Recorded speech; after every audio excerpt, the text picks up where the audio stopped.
पास कर लिया गया।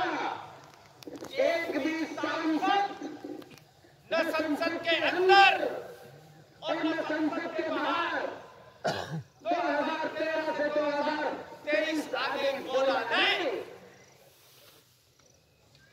बड़ा बड़ा संगठन बोले नहीं। जिस दिन नौकरी से इस्तीफा दिया उस दिन तय किया अब नौकरी की बाध्यता नहीं है, अब सच बोलने से कोई रोकेगा नहीं। नौकरी की बहुत सारी बाध्यताएं होती है, सब कुछ छोड़ा। उस दिन से लेकर के आज का दिन है। कोई सभा में इस बात को मैं इसलिए बताता हूं कि भारत भूमि का दलालों ने सौदा कर दिया है। बोल नहीं रहे, बता नहीं रहे, लेकिन हाँ प्रवचन देंगे लंबे लंबे, बताएंगे हमको जाति किसने बनाई है, इस्लाम के बगैर हिंदू अधूरा है, जाति पंडितों ने बनाई है। 50 साल के देवी देवताओं को भूल जाओ, तुम्हें जिसको भूलना है भूल जाओ। भारत की परंपराओं के बारे में सौदा करने का तुम्हें कोई अधिकार नहीं है।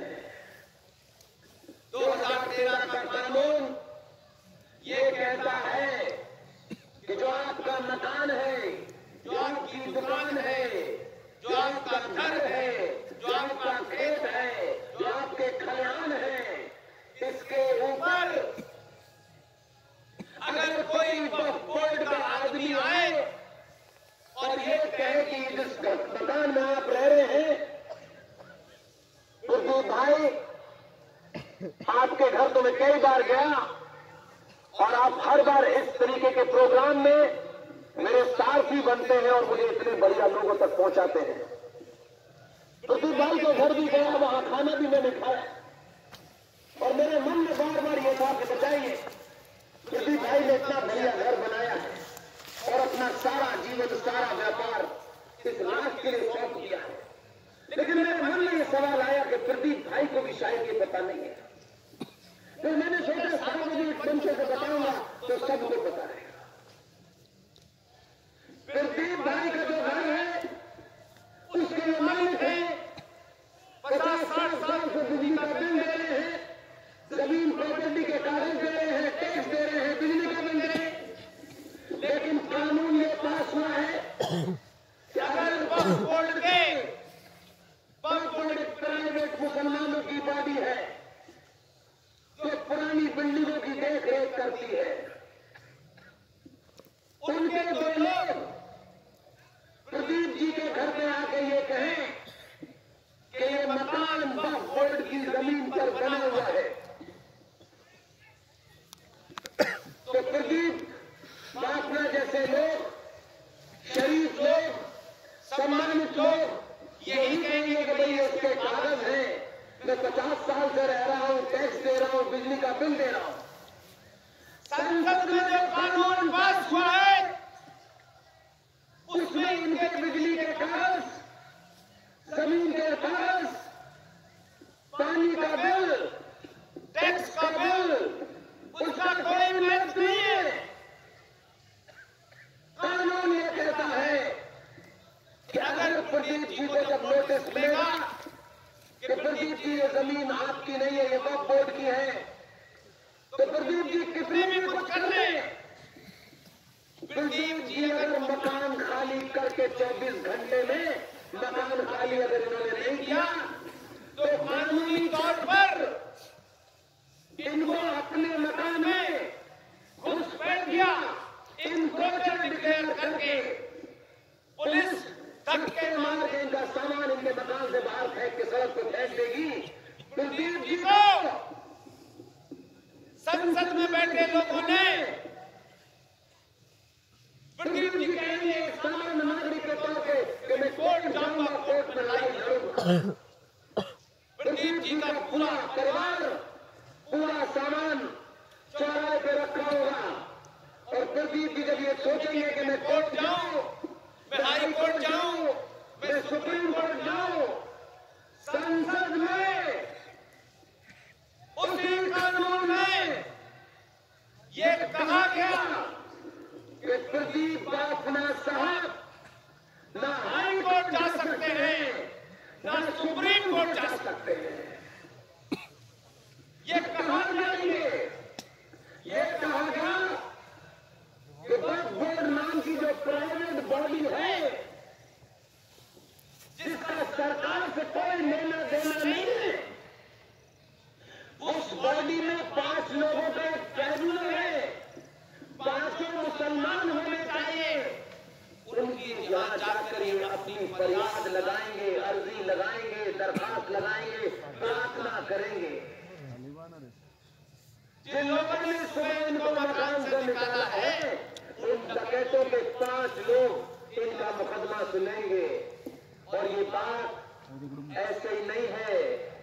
इस देश में जमीन को अगर भारत सरकार का रिकॉर्ड देखें तो भारत की टोटल भूमि सबसे ज्यादा लैंड रेलवे के पास है, दूसरे नंबर पर डिफेंस के पास है और तीसरे नंबर पर वक्फ बोर्ड के पास भारत की धरती है।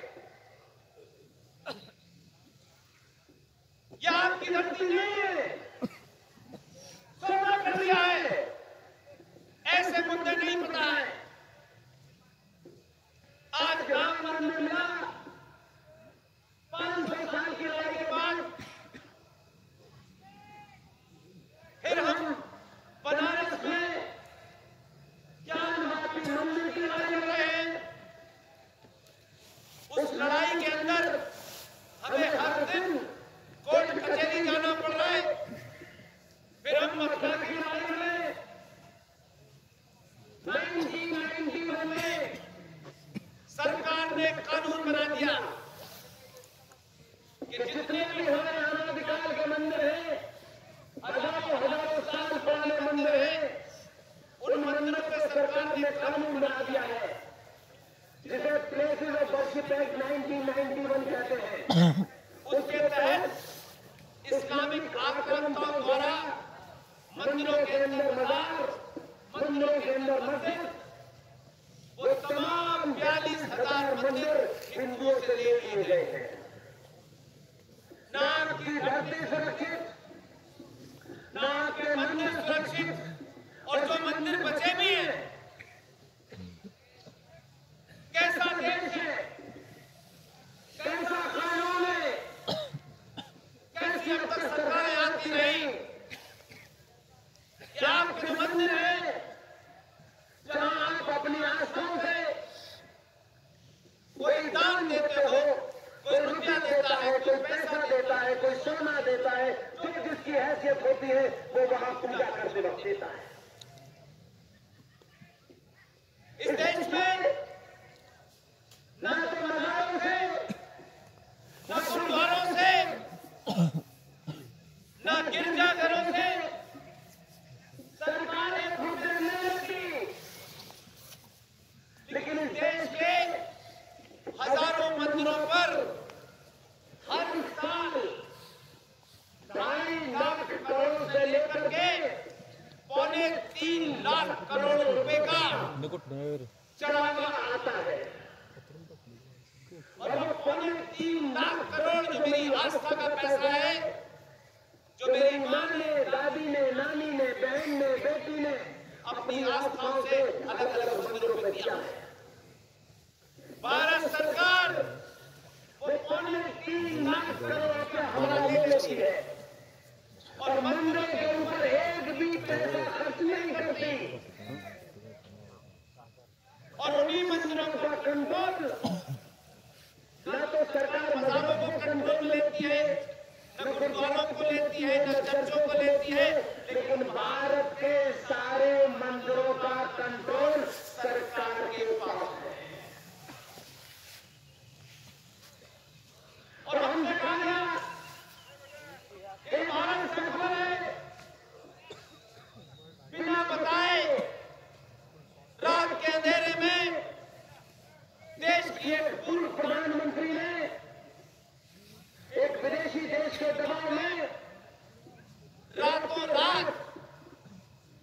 इसमें संशोधन करके बिना अनुमति लिए भारत के संविधान में सेकुलर शब्द जोड़ दिया 1976 में। अगर आपने सेकुलर शब्द जोड़ा और ये कहा कि भारत का हर नागरिक एक सा है, बराबर है, सबको सारे अधिकार प्राप्त हैं, ये कहा गया। हमने थोड़ी देर के लिए मान लिया, लेकिन अगर भारत सेकुलर है तो फिर सेकुलर भारत के मंदिरों से, हिंदुओं के मंदिरों से सिर्फ पैसा क्यों लिया जाता है? मुसलमानों की मजारों से जो लाखों रुपया हुआ वो क्यों नहीं लिया जाता? चर्चों से क्यों नहीं लिया जाता?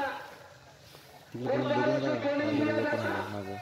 अगर ये सेकुलर है और सब बराबर है तो 22 करोड़ मुसलमान अल्पसंख्यक कहते हैं, फिर मुसलमानों के लिए अलग से करोड़ों की योजना क्यों चलाई जा रही है? क्या हिंदू में कोई गरीब नहीं है? हिंदू में कोई पीछे नहीं छूट गया है? हमारे लिए सेकुलरिज्म, मुसलमानों के लिए योजनाएं। आप सच्चर कमीशन के नाम पे 3,500 करोड़ रुपए मांगते हैं। उनकी मस्जिदों और मजारों के ऊपर कोई आपका कंट्रोल नहीं। आप माइनॉरिटी कमीशन बनाते हैं, माइनॉरिटी मिनिस्ट्री बनाते हैं। अगर ये देश सेकुलर है और सब बराबर है तो फिर ये माइनॉरिटी मेजॉरिटी क्यों है? और पूरी दुनिया में, यूनाइटेड नेशन में अल्पसंख्यक की जो परिभाषा है, वहां के चैप्टर का आर्टिकल 24 ये कहता है जो पूरी पॉपुलेशन है उस पॉपुलेशन में